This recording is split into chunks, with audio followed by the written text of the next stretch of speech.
তার 12তম ইনিংসে একজন ব্যাটসম্যান 63 রান করেন এবং তার ফলে তার যে গড় স্কোর সেটা 2 বেড়ে যায়। 12তম ইনিংসে তার গড় স্কোর কত হবে? দেখো, খুব সহজ ব্যাপার। আগে এই জিনিসটাকে আমি একটু বোঝার চেষ্টা করি। ধরে নি একটা এক্স ধরবো। 11তম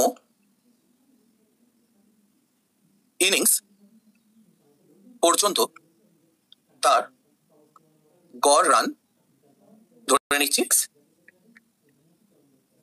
এবার ভালো করে বোঝার চেষ্টা করো, যদি সে 12তম ইনিংসেও আরো এক্স রান করতো তাহলে তার গড়ের কোনো পরিবর্তন হতো না। যেই গড়ে উনি রানটা করে আসছেন 11তম ইনিংস পর্যন্ত, হ্যাঁ মানে কোনো ইনিংসে বেশি কোনো ইনিংসে কম করেছেন, কিন্তু গড় এক্স রান, মানে গড়ে প্রত্যেক ইনিংসে এক্স রান করে করেছেন। 12তম ইনিংসে যদি আমি লিখি 12তম ইনিংসে তিনি এক্স রান করলে তার গড় 12তম ইনিংসের পর কত এক্সই থাকতো, কোনো পরিবর্তন হতো না।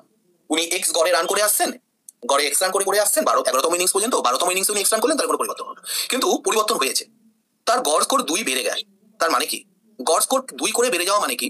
উনি ওই যে 12টা ইনিংস খেলেছেন, মানে 12তম ইনিংস পর্যন্ত যে খেলেছেন, প্রত্যেক ইনিংসের জন্য উনি 2 রান করে বাড়িয়েছেন। তার মানে উনি যে রানটা 12তম ইনিংসে করেছেন সেইটায় বাকি ইনিংসগুলোর ওপরও এফেক্ট ফেলেছে।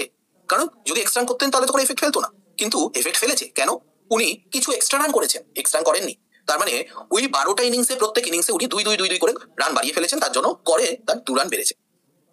এবার তার মানে শুধু যদি এক্স রান করতেন তাহলে কোনো গড়ের পরিবর্তন হতো না। গড়ের পরিবর্তন হয়েছে, তার মানে 12টা ইনিংসে 2 রান করে 24 রান বেড়েছে, এবং এই ইনিংসের এক্স রান তো ছিলই। তাহলে এই যে হিসাবটা দাঁড়াচ্ছে, এই হিসাবে ওনার তার মানে 63 রান করার জন্য এই পরিবর্তনটা এসছে। তার মানে আমি বলতে পারি এক্স প্লাস 24 সমান সমান 63। এক্স মানে কত? 63 থেকে সেই 24 রান বাদ দিয়ে দাও, তাহলে হয়ে যাবে কত রান?